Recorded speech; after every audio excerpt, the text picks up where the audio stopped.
do whatever you want to do. It doesn't matter what you do, but whatever you do it really well.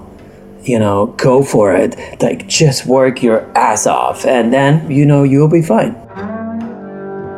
Welcome to another episode of Contrabass Conversations, your show covering life on the low end of the spectrum. I'm your host, Jason Heath, and we are sharing today the story of Alexis Cuadrado, who I had the pleasure of seeing and spending some time with at the International Society of Bassists Convention this past June. And Alexis really does it all. He's a band leader. He's an award-winning composer. He's a fabulous educator, teaches at the New School in New York. He's born in Barcelona and has developed a multifaceted career that is just so fascinating to dig into. So we cover all sorts of things today. It's loosely broken into three parts. We start off by talking about Rabbath. We and Alexis discovered Rabbath, what that did for his playing, and so many great takeaways from that conversation. How he uses it in teaching, aligning principles of Rabbath, all sorts of good stuff. The second part is about jazz itself and the language of jazz. How Alexis teaches improvisation, how he has students approach transcribing solos, and how composing has evolved for him. So the language of jazz is the second part. And in the third part, we talk about 21st century careers and what Alexis's life looks like in terms of multiple income streams, multiple skill sets, how you present yourself in the world. So many great takeaways from that. I know you're going to love this conversation. And I'd like to give a shout out to our sponsors, Upton Bass, A440, and the Bass Violin Shop. And we'll chat more about them later. You'll also be hearing several excerpts from many of Alexis's wonderful solo albums, and we've got them all linked up in the show notes. So we start off today chatting about when Alexis discovered Rabbath and what that did for his playing.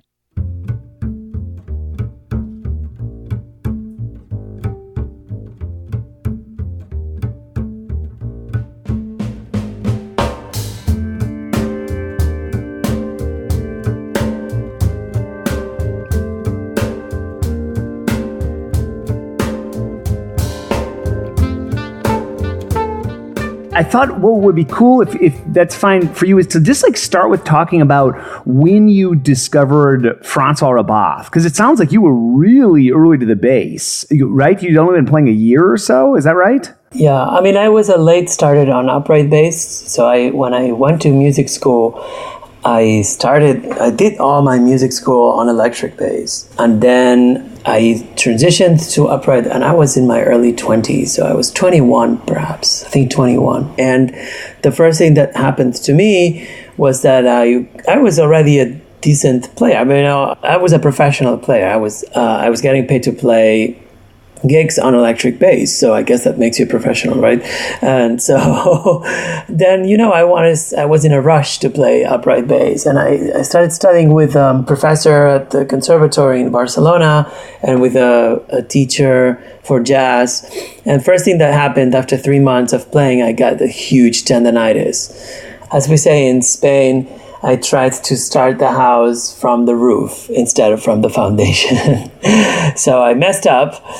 The house collapsed, and then about the same time I met Barry Green, and through Barry that was a link to Francois, and I had met another American guy who had studied with Paul Ellison. So that was my link to Francois. In those days I sent him a letter, a snail mail handwritten letter, and then he replied, "Here's my number, call me, come." So I called him and he said, "Yes, come over, let's find a date." And I said, "But I'm really a beginner." Then he said, "It doesn't matter, it's all good, you should just come." So I did. And a month later I was in Paris. That's in January 95, I think. He started me from the beginning. The first day I went to his house, I played the C major scale on German bow. In one octave, I think maybe 2 octaves. Yeah. So he was great, he was super kind, super generous, extremely caring. And he was like, look, this is a good thing because now, you can sort of like, we can start from the beginning and we can really sort of like focus on how your position is and your posture and your approach, your physical approach to the instrument and so on and so forth. And I was I never moved to Paris because I lived in Barcelona, so it was like a 1.5 hour flight, and it was easier to fly and just spend a couple of days there or whatever. Sometimes I spent a week. Sometimes the craziest thing is like I went for a lesson, then I came back and played a gig. I mean, one of the main things that I think Francois' approach is groundbreaking for is that instead of you adapting your body to the instrument, you adapt the instrument to your body, And in a way, I mean, it's his approach, but it's not really his approach. When you see all the heavies play, and then as we did in the ISB, I mean, you see so many different approaches, right? Of like how to position the instrument, but I would think that for me, the takeaway is when I see a high level, outstanding, incredible player, mostly they're always relaxed. They're relaxed with the instrument. They feel good playing the instrument, and they're not fighting the instrument. My experience is that students that are young, and especially in the jazz world, because people think that if you have your action very high, you get a very big sound and all that kind of stuff. They're all very tight. They're fighting the instrument. So the first thing that I try to show them is like, you don't have to fight the instrument. It's like if you're choking someone, if you put your hand on your neck, which I'm doing right now, you're choking yourself, so you can't speak freely. So you need to let the bass speak freely. And then, we talk a lot about weight and inertia and the arm's weight and how you position the instrument to get the maximum amount of gravity put on it, minimum effort. And I've done a lot of Alexander technique as well, and I do yoga and swimming, and I mean my back has been historically bad, and finally in the last few years I've been better at that because I've applied a lot of aligning principles to playing the bass. So I kind of have to change my thing, which is not easy because apparently I do everything right, but internally I don't think I do.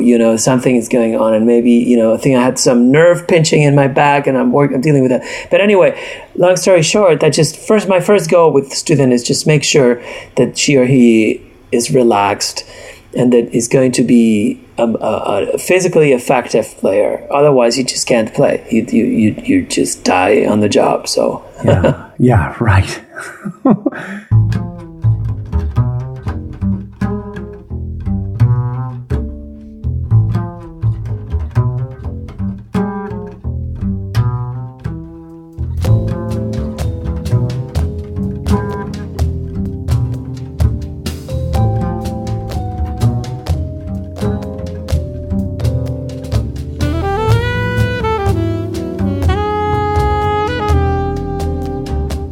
The lifestyle of playing gigs in general, no matter what kind of gig you're playing, but especially the life of a lot of jazz artists I know, right? And you're out late, you're playing late night events, getting home, 2, 3, 4 in the morning. It's easy to sort of neglect those basic physical necessities, like keeping the body.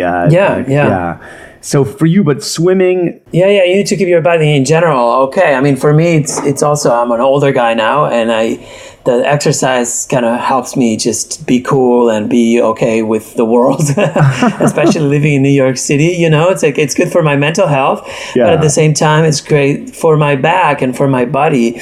And I mean, I'm not a full-time bass player these days anymore because I do so much other stuff. I do the teaching, of which I not only teach bass, I teach composition and I teach music technology. So I'm a composer and a producer, and I produce a lot of music. So sometimes I don't touch the bass for a couple of weeks. Oh my God, like what did they say? I'm a heresy here. I'm not the guy who practices every day, because sometimes I just can't.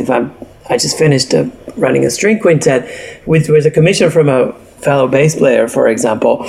So I would just occasionally go to the bass and try something because it's like, can I play this? But my mind is completely focused on that. So if I have gigs, then I practice my maintenance, sort of like boot camp routines to like not lose my strength and my intonation and all that. But it's kind of like one more thing that I do. So, but I think I'm able to do that because my approach has been a minimalist approach in a way that's like, okay, how can I get the maximum effectivity with the minimum effort, physically?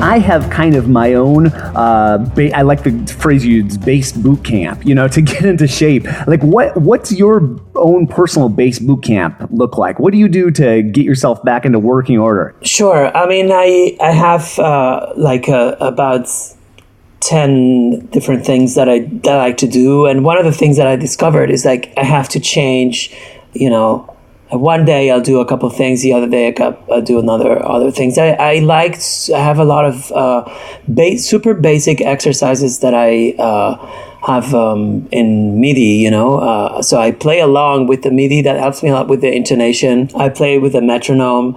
I have this, Ed Howard, the bass player, used to play with Roy Haynes and is a jazz guy. He's a good friend. And we were teaching a workshop years ago once together, and he showed me these exercises that supposedly Dave Holland does. So it's like all these double stop exercises on with the bow and with pits, and like these exercises with right hand, like stopping the strings. And I don't know why they work, really. Like, I don't know the science of it, but they really work for me. And then I have like intonation. I mean, as you know, François Rabbath breaks the neck, the first octave, in 3 positions as opposed to like 6 or 7 or whatever in traditional techniques. So I have like intonation exercises for each one of the positions, just chromatic scales. It's just like, to like for your hand to remember like the opening of the strings. It's actually like really, really basic stuff. And, I'll play some scales. I like to practice with drones a lot. I have all those cello drones. So sometimes something just to get my bow chops together, I'll play something in pizzicato. Then I play the same thing with a bow, try to figure out a good bowing, legatos and stuff like that. So I just try to have fun and at the same time keep my muscles going, And I also enter it, if I haven't played in like 2 weeks, for example, I'll play intervals of, this is like sports training. I'll play intervals of 10 minutes, then rest, then 10 minutes, then rest, and 10 minutes, then rest, and the next day 20 minutes and so on, until I can play for an hour and I feel fine.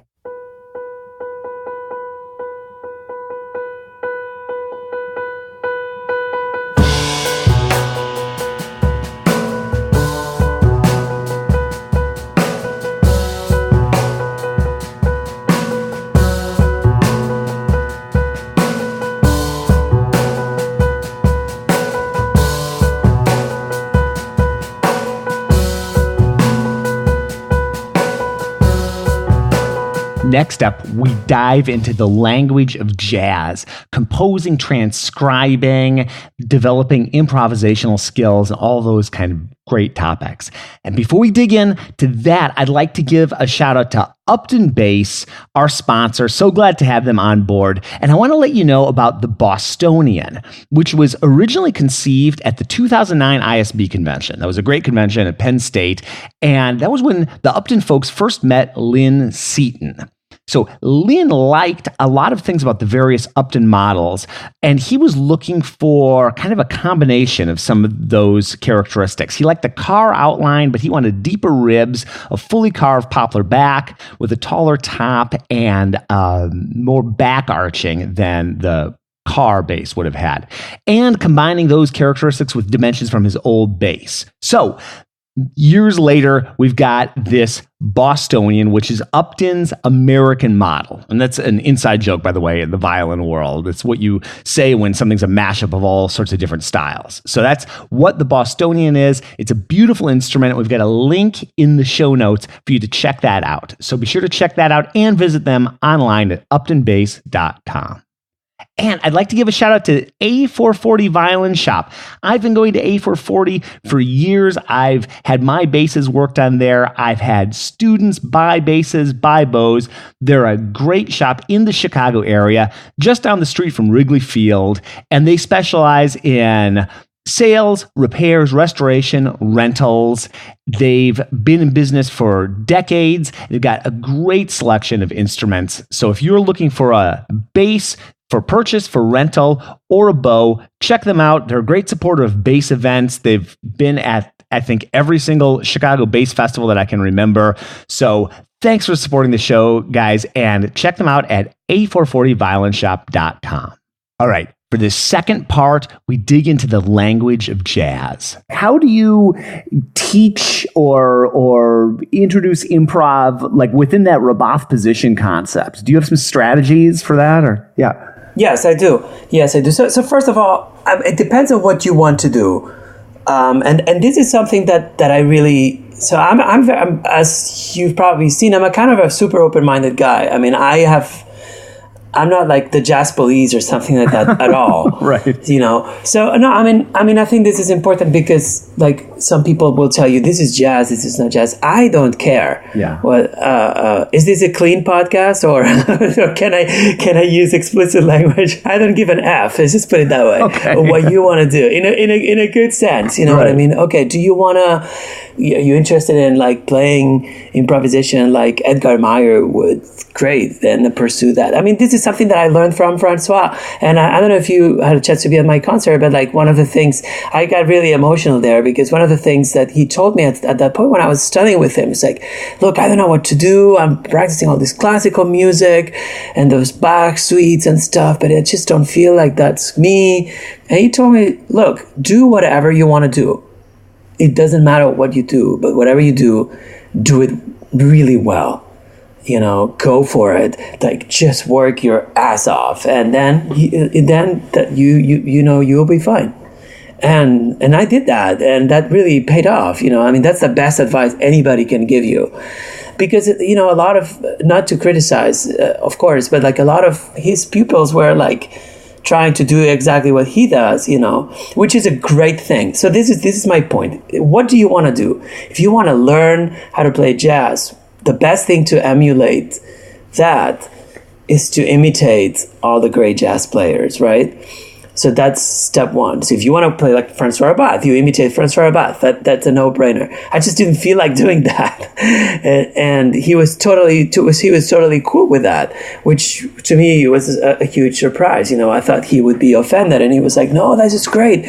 Be yourself." You know. So first of all, for a jazz player, I would say, okay, what do you want to do? You want to play jazz. So what kind of jazz do you want to play? Do you want to play trad jazz? Do you want to play like Dave Holland? Do you want to play bebop?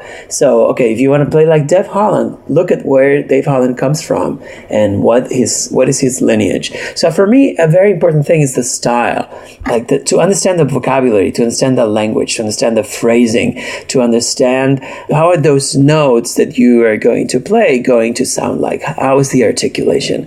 And I think a lot of people neglect that.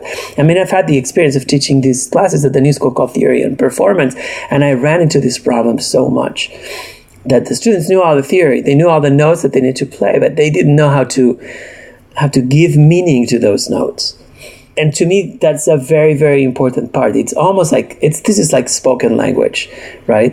The oral part, the ear part is as important as the written part. But we don't learn to read and write until like we are 6 or 7 years old, right? And we can express ourselves really well before that. So I think that there has to be this sort of like oral osmosis going first and get your articulation together. I mean, and I have some stuff that I've broken down that it's a little bit of a shortcut on what you can do. But I also, for my students, I have 10 solos that I like, that I know really well, that go from like Wilbur Ware to, let's say, Eddie Gomez or something like that. It's like all kinds of styles. And I think it's really good for them to memorize those solos and play them, and each one of those solos will present a specific technical challenge. And then after that, we can talk about Rabbath positions and improvisation. Once you've understand the basics of the vocabulary, and once you can improvise a phrase that will sound like Paul Chambers, but it's not a Paul Chambers phrase. Once you have that capacity of like, sort of like having absorbed the concept and regurgitating it in your own way and then making something up, that's more like pure improvisation. And it's interesting because for me, that was never a process that I had to go through. Like I was good at imitating the language, so to speak, without knowing any of the theory. Like I have some tips of when I was like 18, 19 years old, like playing all kinds of crap on the electric bass that was like, the notes themselves sounded terrible. Like it's like, oh, those are horrible choices of notes. But the articulation was there. So it has been later as an instructor, as a teacher, that I've had to figure out why can't these students, I mean, there's some students that don't have the problem.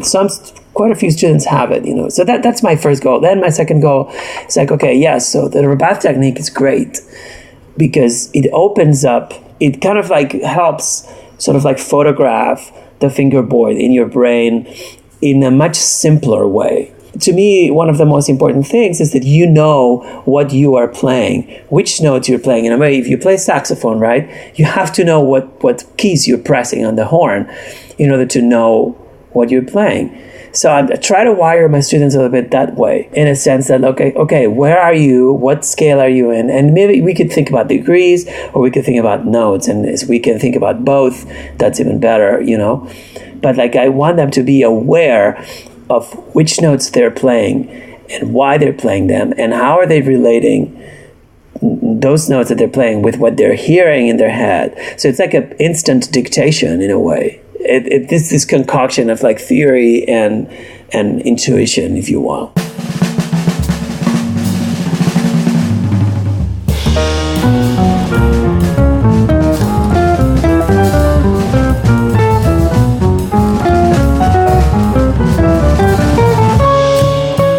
A la meva illa hi ha palmeres, hi ha gent que es capussa, hi ha torres emparentades, hi ha furgonetes que venen gelats, hi ha espectacle.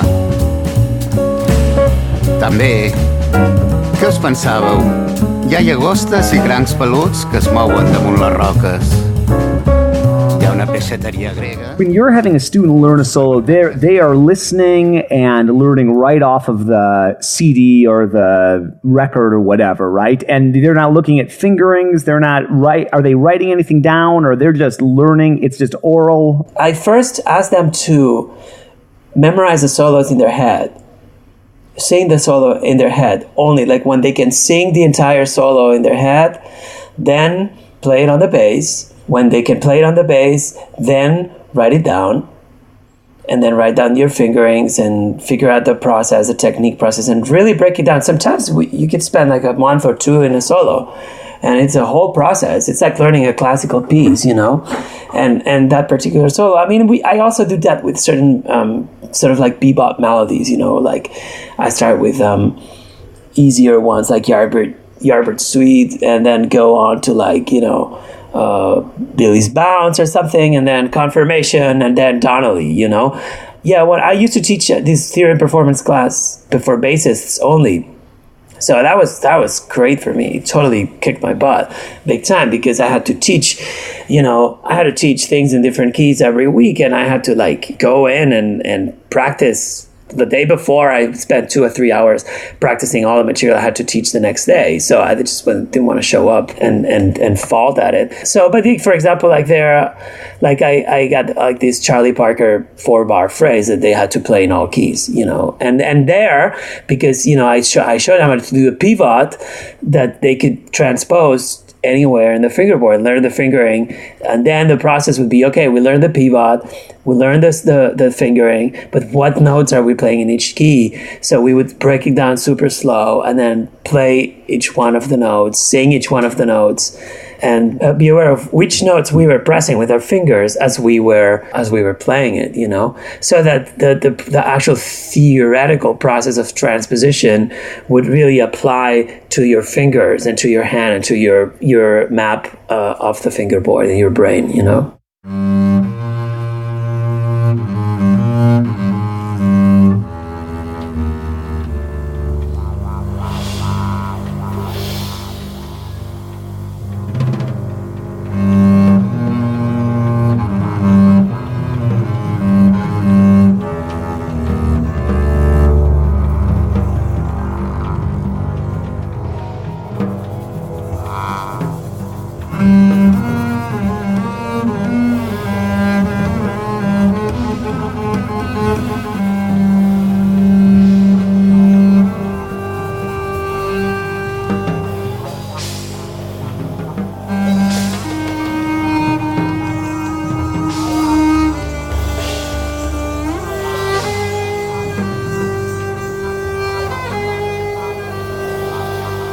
Maybe we could just start by talking about how you got into composition in general. Was that like back when you were still in Barcelona, or when did you start really composing? Well, yes. I mean, I've always been a composer, and for that matter, I always wrote pieces for whichever group I was part of, even when I was a teenager, and like my high school friends, we would have a little rock band or whatever. So I was always one of the writers that wanted to write the songs, even if it was like, 2 or 3 chords or whatever. So the itch was always there. Now, through my, let's say, jazz career in Barcelona, and then through the first few years in New York, mostly what I wrote were what we could call like jazz tunes. And some of them were like not so much like, your AABA one sheet kind of like, there would be quite a lot of arrangement involved. I had a few ensembles with 2 or 3 horns. Then I attended this workshop that Jim McNeely, the piano player, was teaching for a big band called the BMI Composers Workshop in 2000, after I graduated school. When I did my master's degree at Queen's College, I wrote quite a few pieces for a big band there. I had a really good teacher, Michael Mossman, there. And my knowledge and techniques grew as my career grew, But it was like about 10 years ago when I started applying for commissioning grants, and I actually got one. And I was like, oh my God, now I have to do this. So I had to write like a 1 hour piece for a 9-piece band, and that was what is my album Noneto, Ibérico, which is like the album with like flamenco influence and so on.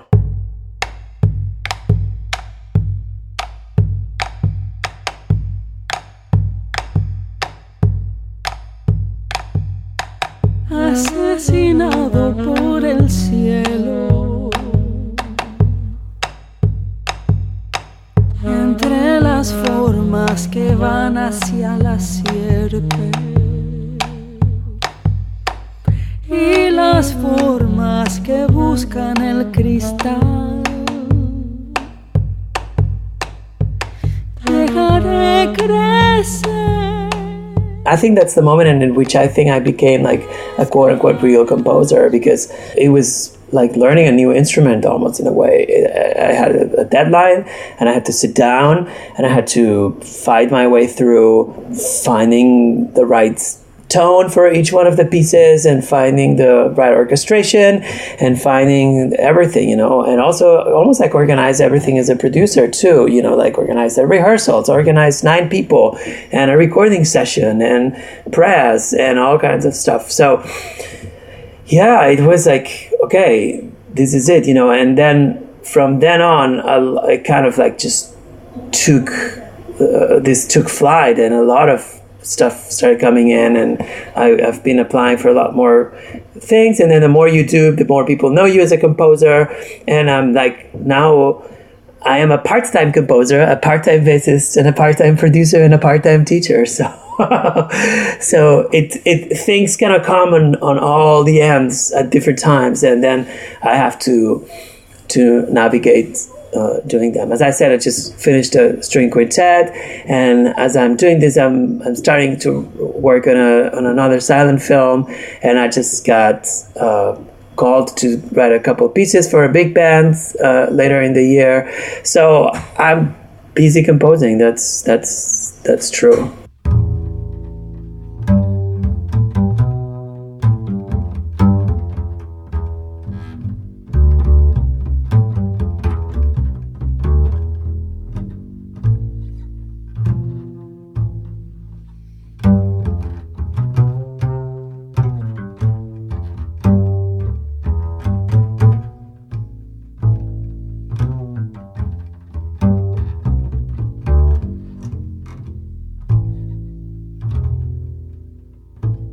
Finding time to actually sit down and compose and arrange. I just think it's fascinating how people do that. Like, do you have a set time during the day that you try to compose, or is it like you got a deadline and you just take a week and do it? How does that work for you?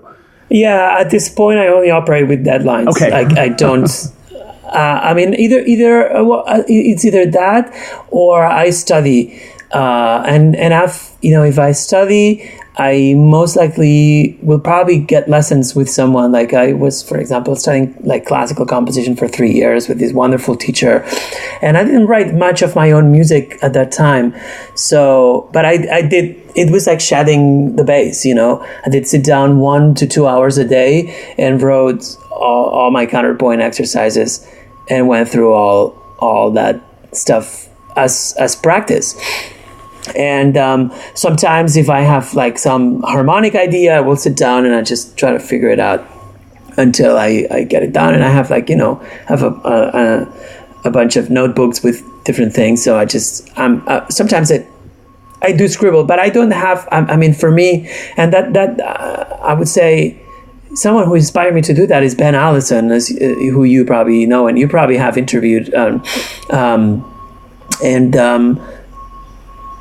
Yeah. So he always, one day we were having lunch and I was like, man, how do you do this? Like, because I think we kind of like similar, in that kind of like we do all kinds of stuff, and he does all his advocacy and all that stuff. Okay, there's a siren coming now. It adds to the ambiance, the New York City. Okay, so this is the Brooklyn ambience right here.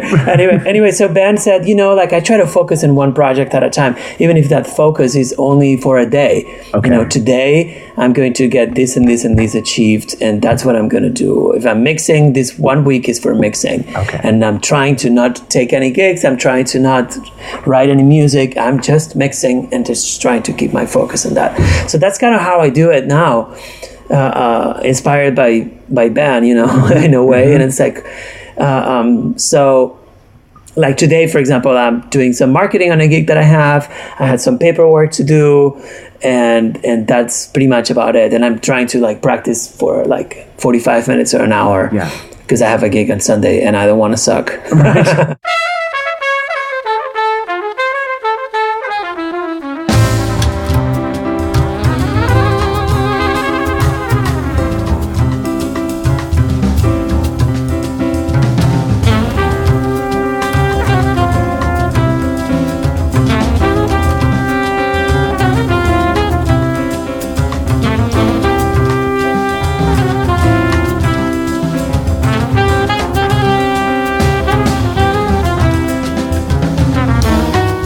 Next up, what a career in the 21st century right now looks like, what Alexis does, how he's put these pieces of the puzzle together, and lots of great takeaways coming up here. I'd like to give a shout out before we get into that to our final sponsor, the Bass Violin Shop, and they do setups, repairs, and restorations at reasonable prices. So they reset necks, they repair cracks, install new fingerboards, you name it.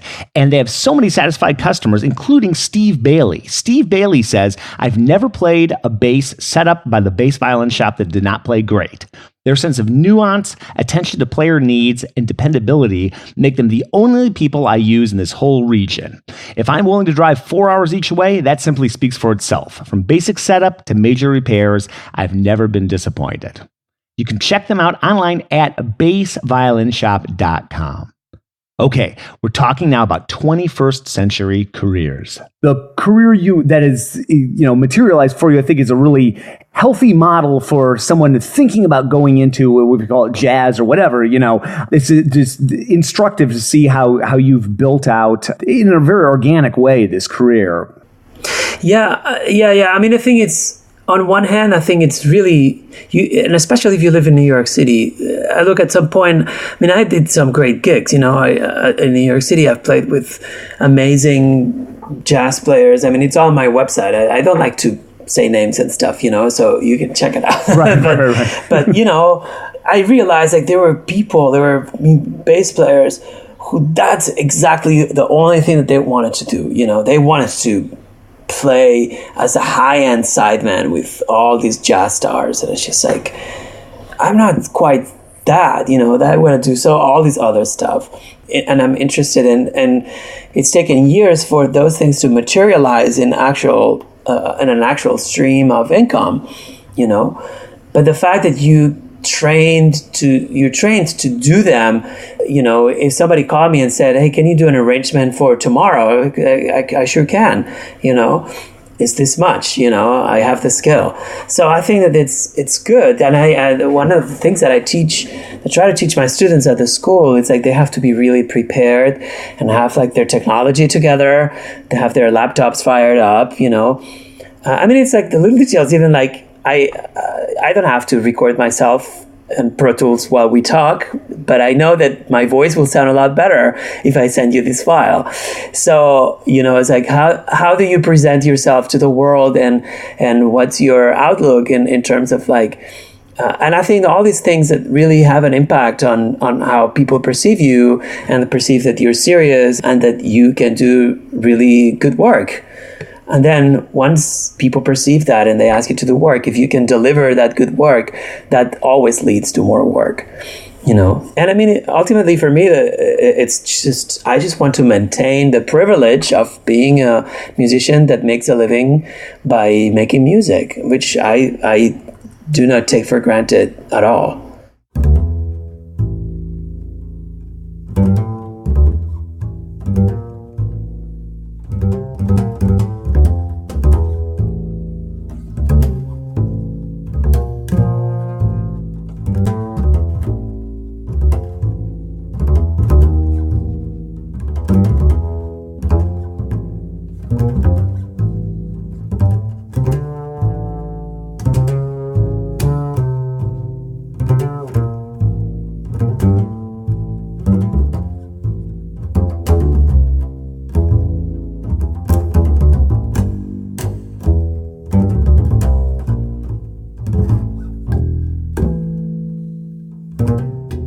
I've never lived in New York City myself, and every time I go there, I love it, and then it's also this overwhelming experience.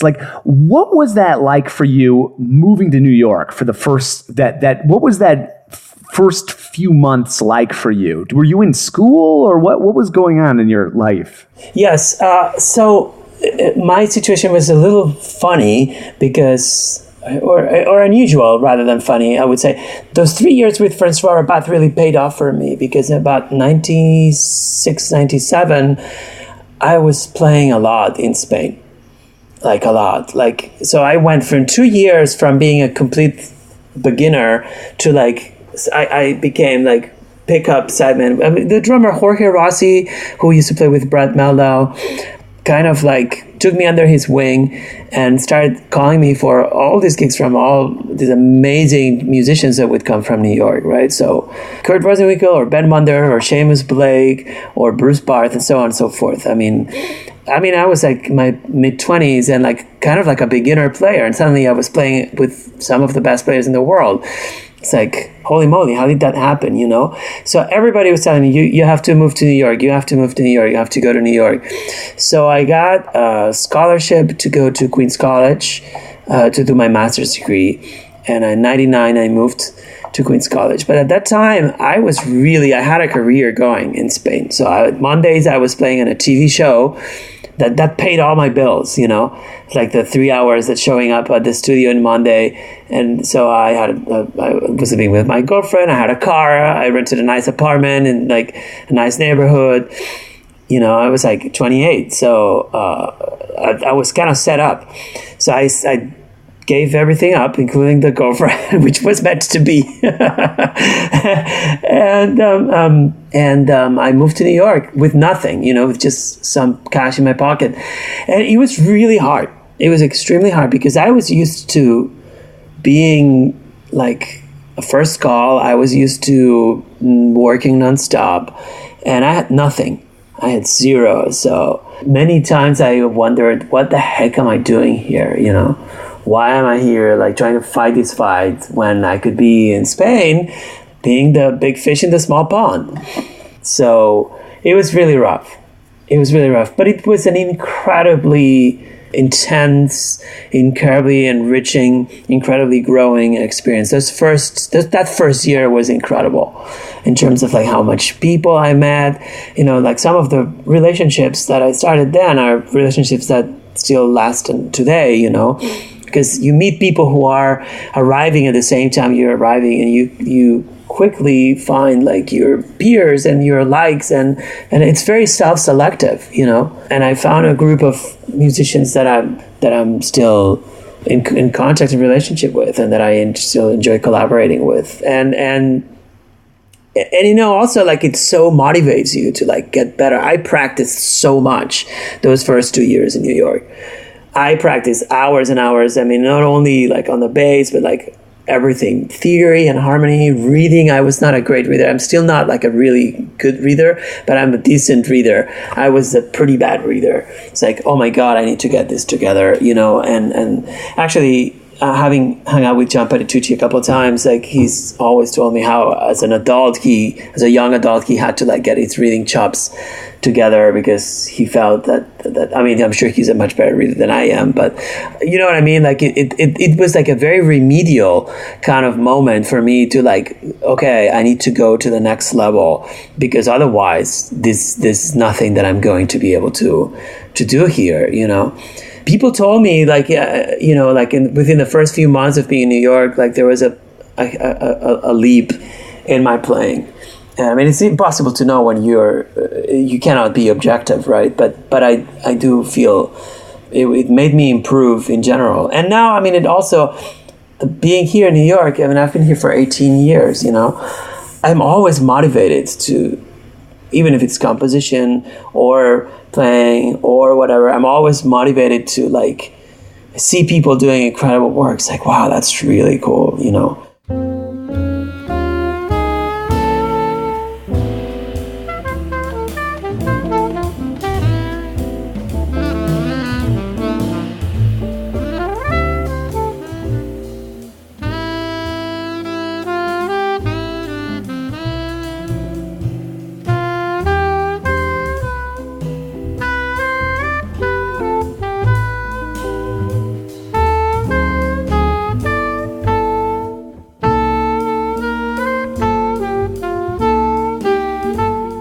When I was teaching at DePaul, I had several students that were saying, well, I think, should I move to New York? What should I do? Like, move to New York and you can always go back. Okay, there we go. Yeah. That's my advice. Okay. Or spend time in New York and spend a year in New York and see what happens, you know, see how you feel. It definitely proves, it tests you. Yeah. Big time, you know. It really, it's a test, and it's like, it will get the best out of you and the worst out of you, and you will be ecstatic and you will be destroyed within one day sometimes, you know. Right. It's brutal. But if you can get your Zen being here, it's such a cliche. Like, if you can make it there, you can make it anywhere. But it's not about making it. I don't even know what making it means anymore. Right. And I don't care, actually. But it's more about, it's such a large exercise in introspection and in development, self-development, and how it can only make you better. But I've also seen people who can't handle it, you know. I don't know if I can handle it sometimes, you know, like I was saying to my wife, like, oh boy, you know, and sometimes it really kicks your ass and it's just hard, you know, like, and especially when you have children like I do, then it's just like, oh my God, like, you know, wow, this is a lot, you know. But then there are moments in which you're so happy that you live here and that you're like, yes, this is why I'm here, you know, and this makes sense. And then you feel more at peace with the idea. Mm-hmm. It's very intense, never a dull moment, that's for sure.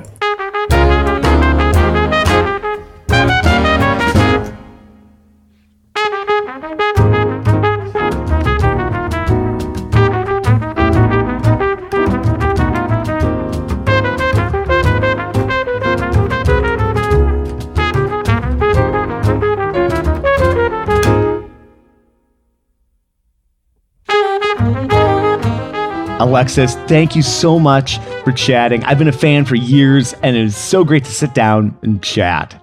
And aren't those great recordings, folks? Check them out. They're linked up in the show notes, and you can go to alexiscuadrado.com for more info about what he's up to. And that's going to do it for another episode. I hope you enjoyed this.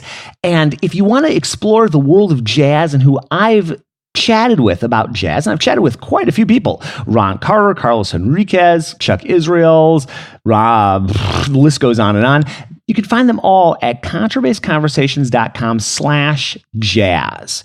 So anything I put out in the future, that'll take you there as well.